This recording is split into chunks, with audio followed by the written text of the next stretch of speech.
The 1986 Challenger disaster. Could the crew still be alive? Check it out on Talk is Cheap.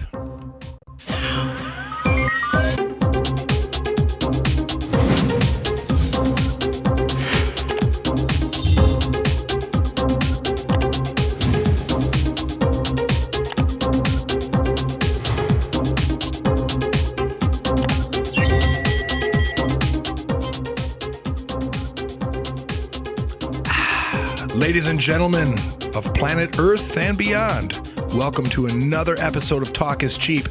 My name's Pete Hobleib, coming at you from the K2D4 studios. And as always, to my right, Mr. Dan Hofeld. Hello, hello, hello. How you doing, sir? Good, ladies and gentlemen. Not too bad. Good, good. You know, you're looking good, Dan. Am I? Yeah, this apocalyptic quarantining seems to be treating you well. I don't get out much now that masks are required. So. Yeah, right. Yeah. Well, the good news... I am more scared of the mask than I am of COVID. Really? Yes. At this point? Yes. Okay. 8 inches. 8 inches. Awesome. Well, I tell you what, you're kind of lucky because you do live out in the country, so you can get out and get some sunshine. Yep. So that's a good thing. I still try to do my exercise 3 times a week. Oh, good. So do you get out of the secret lair on occasion and see some sunshine, do you? Occasionally. Oh, good. Yep. It's raining outside right now on us, so that kind of puts a damper on our outside activities, pun intended. I had a request from one of our viewers. Check your email. Oh, awesome. For me to check my email? I don't think you ever check it. Oh, God. All right. I just want to say for the record, and Dan, you probably experienced, although Dan, I respond to you better than I respond to anybody else. Okay. And I think you can attest, I don't really respond to you very well. So I just want to say for my viewers, I will make it a point to go check my emails. But don't take it personal, man. I have good friends, longtime friends that have just given up trying to get a hold of me because I don't respond. Well, just be honest. You made this email just to throw everybody over there. Now they'll look at them. No, I'll be way more honest. I made this email, Dan, because you made me make an email and I didn't want them all coming to my regular email. Well, the issue is everybody would come to me and say, Pete this, Pete that. And it's like, no, I'm not going to sit here and be the middleman. No, I agree. And it has been a while since I checked the Yahoo email. So I do apologize for that. But if it's any consolation, I don't check hardly any of my emails. So I do apologize. Do you know what viewer it was that? I'll let you figure that out. Okay. So I tell you what, before we record our next episode, I'll check my emails and I will offer an official and a formal apology to the person that sent me the email. Well, we'll see. We will. We shall. So, all right. So I'm going to, date myself here. Well, before you get into that. Oh, yeah. God dang it. I forgot, Dan. You introduce told me. the episode correctly. Okay. Ladies and gentlemen, this is episode 151 of Talk is Cheap. We have been around the block. We have been fighting censorship. We have been pulling ourselves up by our bootstraps to keep this show going. So please, if you haven't already, like and subscribe, because I'll tell you what, folks, the powers that be are trying to shut us down. I guess our main platform has been YouTube, but we have an audio podcast you can subscribe to. That's the most important audio podcast. Is that I really where you feel think like that's where it's going to be? That is probably the new home. Well, okay. Well, good. So please, if you're viewing this and you're not subscribed to our audio podcast, do that. Also, Dan, the audio podcast is kind of nice because you can listen to it in your vehicle. Exactly. You don't have to look at a video screen to see our ugly mugs on it and potentially cause some traffic hazards when you're doing that. But if you do want to, if you're a glutton for punishment and don't mind staring at a couple ugly guys, we're also on LBRY, we're on BitChute and DTube, because Dan, it's like literally at any moment, YouTube, with the way the wind blows, could completely blast us off YouTube. Yeah, they don't like what we talk about. It's scary, and I don't want to censor our stuff because And yeah, we've completely we decided just to go all out, I guess. Yep, and we've completely abandoned anything to try to stay monetized. Do we even have any monetized videos anymore, Dan? Does any of them make it through the filters? My reviews are. Well, yeah, but that really talks about like super and global stuff. But I think our show, they're going to start charging us to have it on there. So not a very popular. It's really tough. Yeah, not a popular content that we're running here. As far as the man goes, they try to shut us down, arbitrarily determining what is fake news and what is not, and shutting folks down. So, the folks that are joining us, thank you so much, because man, you're the hardcores. You're the folks that are really keeping us coming back. Time after time to do this show, and I guess it doesn't matter that we videotape it, because Dan and I have really weird conversations whenever we're around each other anyway. But, we want to share it, get people thinking, entertainment purposes, right? I mean, can we say this is entertainment purposes only and get through that? Well, it's been filtered that way already. Yeah, right. You go to the thing on YouTube, it says for entertainment. Yeah, and yet they still, even for entertainment, they try to shut us down. Why can't we just say, we're, this is complete, fiction. It's their platform. Yeah, you're whatever. Right. What do you got for us today, Pete? Oh, God, Dan. All right, I apologize. I digress. So, for those of you that were around at the time, do you remember where you were when the Space Shuttle Challenger exploded? So, with the Mandela or without? Either or. So I think it was 86. So that's what the internet today says. Okay, we'll go with that. I counted backwards, before the show, and it does jive, because I was in the 4th grade at the time. I remember that, and it does work out in my timeline, at least 1986. So I get it now. Oh, good. So I was born in 86. So October, so I wouldn't have been born yet. So. Yeah, so Dan doesn't remember it. No, don't know, don't care, right? Yep. Well, that's the problem, is that's why we always run the risk of history repeating itself, right? Because hey, I wasn't around, it doesn't matter, and I don't like it. So then we're potentially. Well, they were using those old transistors and everything else. Oh yeah. V belts and pulleys to get the space shuttle up in the air and stuff. It was all solid state, back then too. So quite a feat if you think about it, Dan. So anyway, one of our viewers recommended a topic. Mr. Neil Swan submitted this and said, "Hey, Dan and Pete, did you know that there's a group out there, a theory, if you will, that says that the Space Shuttle Challenger crew did not die in the crash, and many of them are still alive and well?" So I thought that was interesting. So I grabbed it and ran with it and did a little research. And, what I found real quick is that, the conspiracy theory really kind of started in 2015, so 5 years ago. So it's a relatively new conspiracy theory. It didn't happen immediately after the crash or anything, but maybe it did. But, we didn't have internet in 86, Dan. You might remember not having internet when you weren't born yet. Did we have it in 86? No. Well, the government did, but the military did. We didn't, though. I don't know, until the 90s was. Yeah, I think it was 94 was my first experience with the internet and chat rooms and stuff like that. So 94 was its infancy. So we're talking years before the public got a hold of the internet. So maybe in certain circles this was being discussed, but it certainly did not translate well to the internet that we know today. So anyway, real quick, for those that don't realize it, we had 7 astronauts: Michael Smith, Francis Scobee, Ronald McNair, Ellison Onizuka, Krista McAuliffe, Gregory Jarvis, and Judith Resnick were all members of this flight crew that launched the space shuttle. They were on the space shuttle. It launched over Cape Canaveral. And due to an O-ring failure, exploded. And we do have a video of it, Dan, if you don't mind spinning that up for those that haven't seen it. Warning, this may be triggering to some folks. So if you're sensitive, please turn away, tune back in about 30 seconds. 30 seconds from now. Engines beginning throttling down now at 94%. It looked Normal good. throttles, Yeah, it's most looking deployed, good. Looks real 104%. If you look, you'll be able to Throttle down see to, a little 65% flame on one of the shortly. boosters here before long. They'll switch a camera angle here, I believe. Engines at 65%, 3 engines running normally, 3 good fuel cells, 3 good APUs.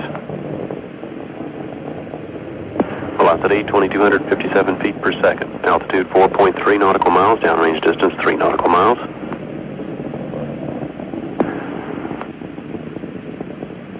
Engines throttling up, 3 engines now at 104%. Challenger, go at throttle up. Challenger, go at throttle up. You can see the little flame up there and then done. Okay, 1 let's play minute this out a 15 little seconds. bit. Velocity 2,900 feet per second. Altitude 9 nautical miles, downrange distance 7 nautical miles. It's interesting that they haven't talked about it yet. They're still just... Like, you didn't hear any screaming in the background or anything. No, they keep playing it. You'll hear it here. Is there that long of a delay?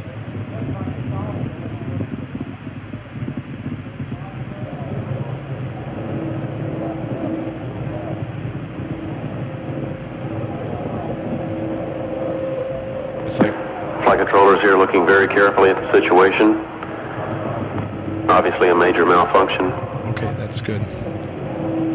Obviously a major malfunction. So, that was what many people in the U.S. watched live. Back then the shuttle launches were a big deal. People watched it. So, as you can see,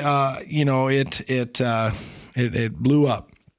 So this conspiracy theory basically says that, the Challenger crew, at least most of them, are still alive and well today and out and about doing business. Some of them haven't even changed their names.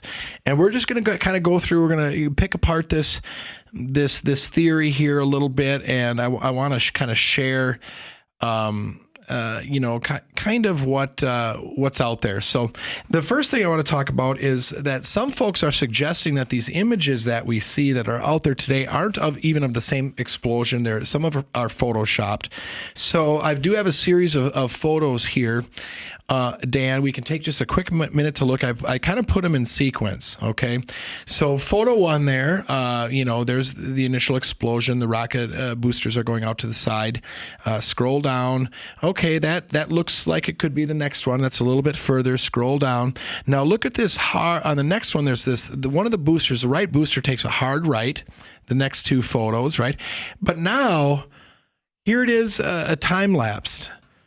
Look up above at the photo above and notice the debris, the angle of the debris going down. You're talking about this tail right here. Yep. And how that booster hooks hard left. It's coming back into itself. Yep. And look at the little trailers compared to the top photo there. The trailers went way out to the right and scroll down. Yeah, this one's going way over here. This one, like, where's that smoke? Right? Yep, and look at the little trailers going down. The ones in that photo are really low, and then the ones below are back out more horizontal. And where's that big loop, right? Yeah. So the first thing is that they said the photos that are out there are not of the same explosion. They've doctored them somehow, and so I wanted to kind of look at that. And it looks like it time lapse is good, but. It's tough to tell with camera angles and, the way the billowing smoke goes, but it didn't quite add up to me there, right? It's peculiar. Okay. Really weird. So what would the other explosion, the whole thing is, they're not saying it's from another. Or they've somehow doctored something because okay. I was going to get to this later, but I'll say it right now.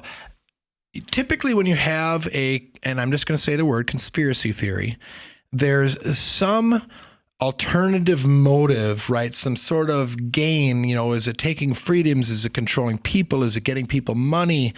Is it taking advantage of people?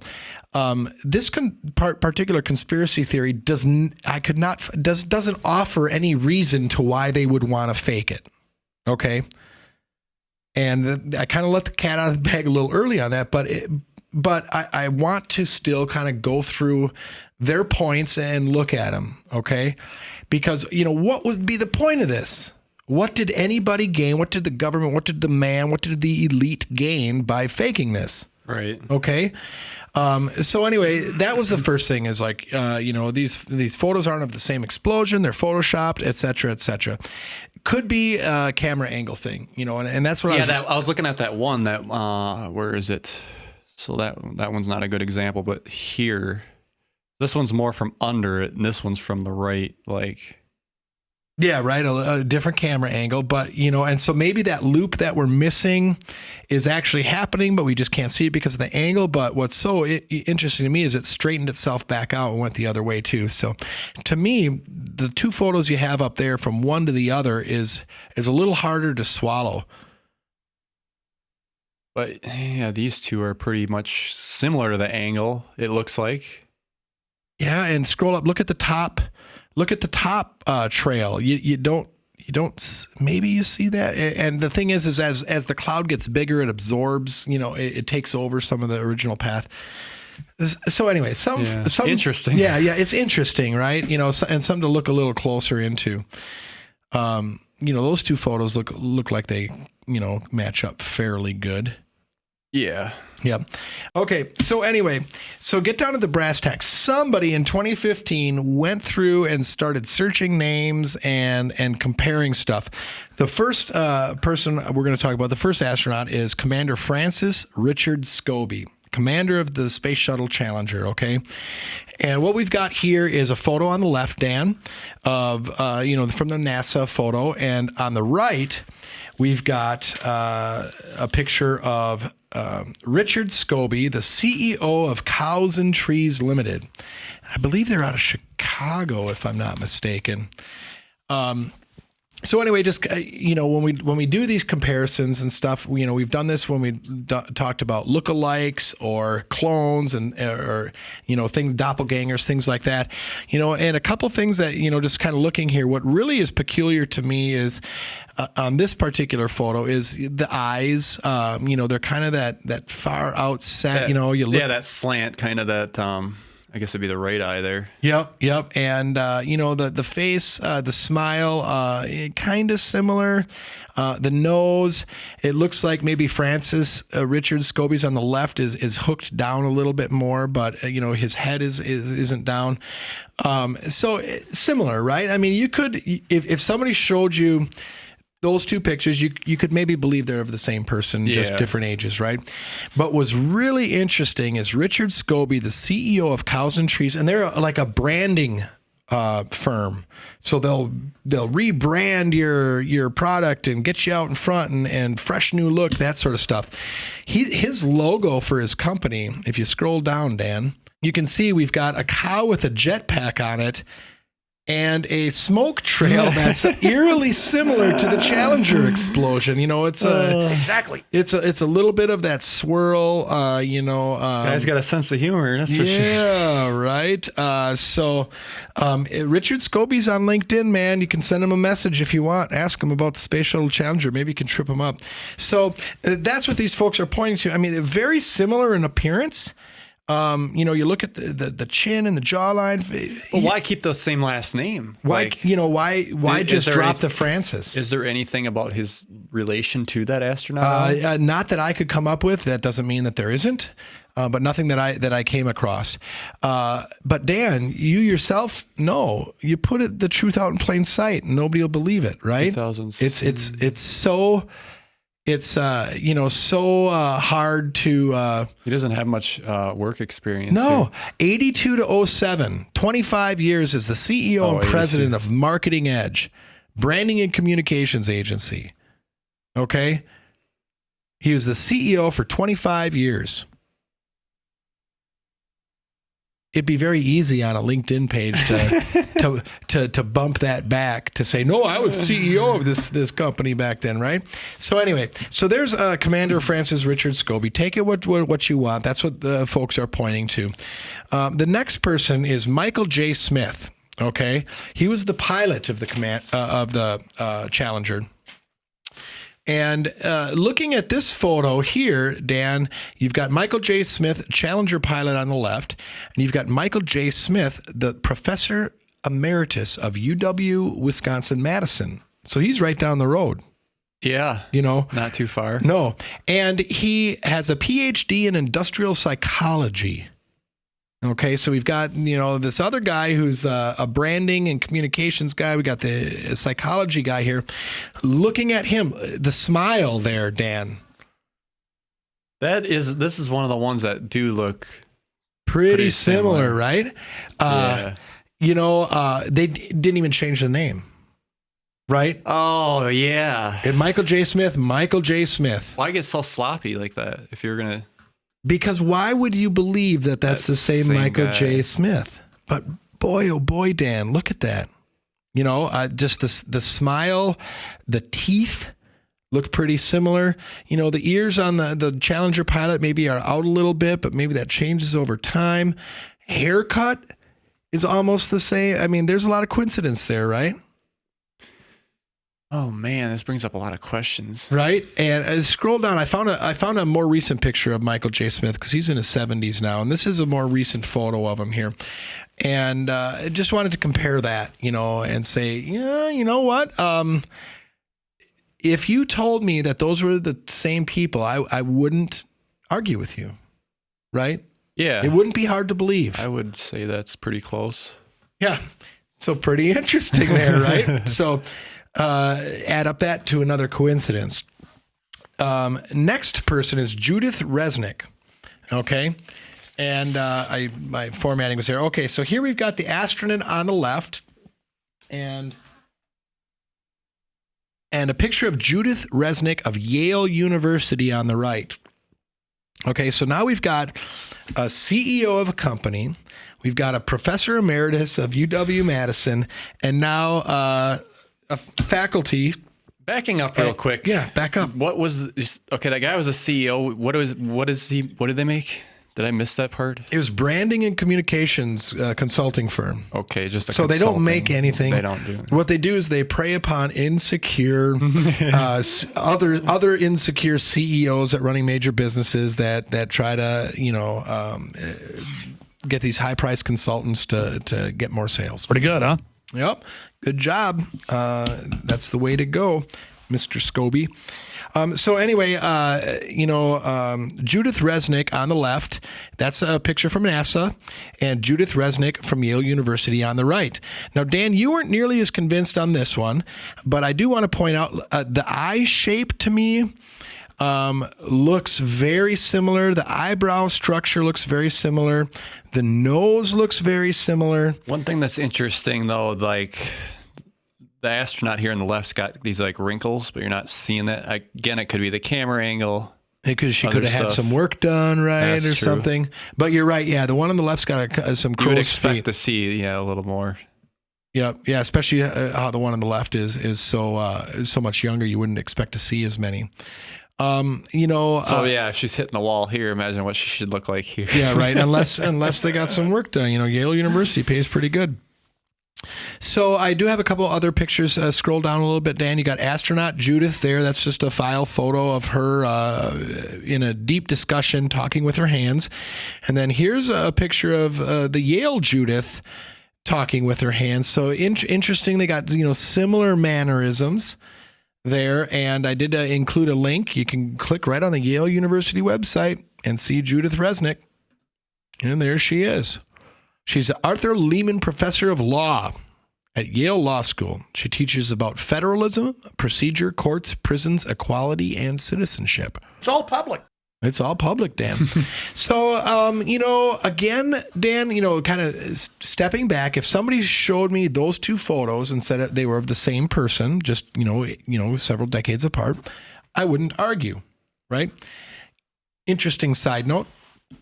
Resnick is a Jewish variation of the name Resnick, which means ritual slaughterer.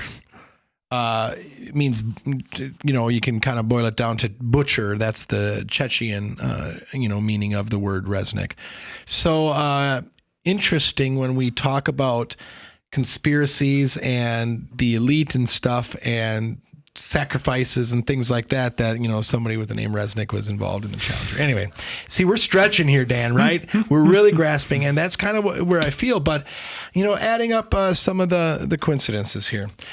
The next one is Sharon McAuliffe. That was the teacher in space. Dan, you don't remember that. That was a huge deal with the Space Shuttle Challenger. Why put a teacher in space? We were sending our first teacher in space. Just for bragging rights? Yeah, promote education, man. Get people smart. So the teacher we sent into space was Krista McAuliffe. Okay. Funny thing is, her real name was Sharon McAuliffe, and Krista was her either middle or nickname. I think it was her middle name. She went by Krista, but her name was Sharon McAuliffe. So we've got a Sharon McAuliffe at Syracuse University, who's an attorney, an attorney, and she works for Syracuse University. She serves as the chair of the Employee Benefits ERISA practice group. So employee benefits, mergers, acquisitions, trusts, estates, tax planning. So a very lucrative job there. The photo that we're looking at, this is where this photo, I don't know as if the nose matches up. The smile isn't quite the same. But again, there's Sharon McAuliffe from Syracuse is about the right age, same color hair. I think we're stretching a little bit here, right? But it's there. Yeah, this is one of the ones I don't. Yep. Yeah. But the first couple were a little more believable if you were to buy into it. But this is pretty interesting, and nonetheless. So they found a Sharon McAuliffe that looks not totally unlike this. I mean, if you think about it, Dan, I mean, it's not like, she's, short and fat or, tall and blonde or whatever. I mean, they're built about the same hair color. It could be the same person, right? Mm-hmm. So next person in line. Oh, wait, here's another picture of Krista McAuliffe and Sharon.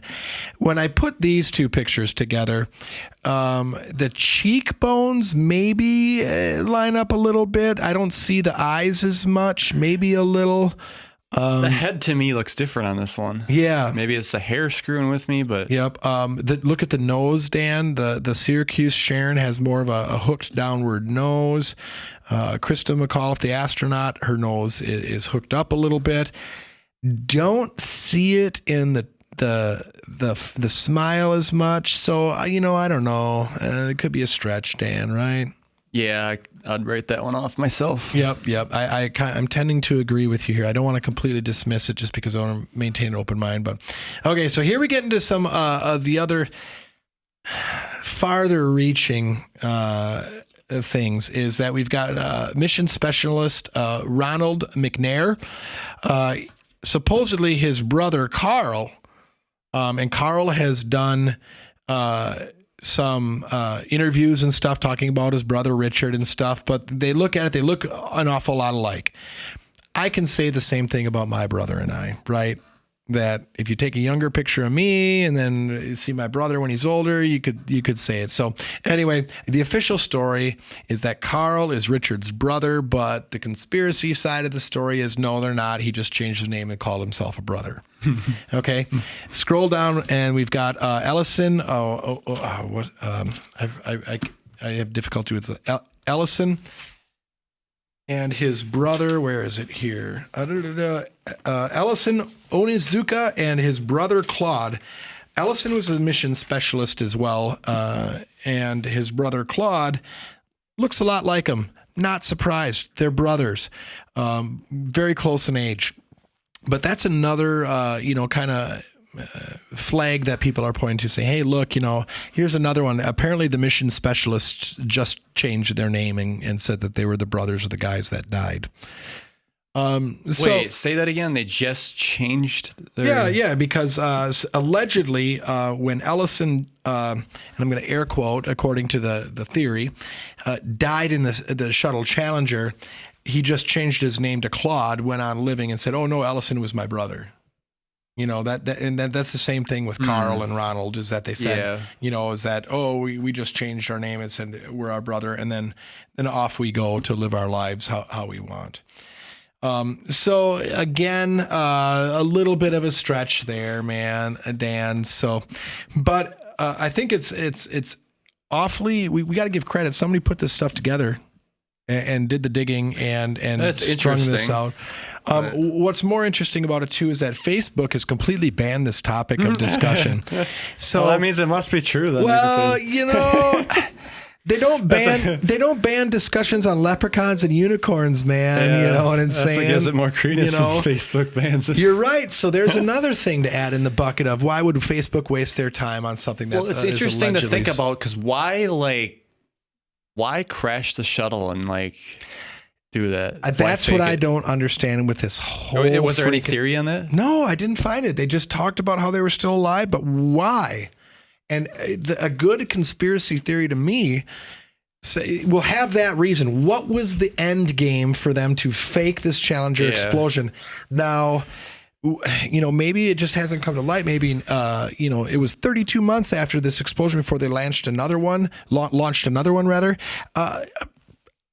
What was the mission on this? Were they just supposed to go to I space, can't or they weren't remember. going to the moon? No, they weren't going to the moon. Yeah, no, they were going to go up to space, do some experiments. Krista McCauliffe was going to go and, you know, live link with her class and wave to everybody in her classroom and stuff. Otherwise, I'd think maybe to try to get away from us going to space anymore. You know, to try to.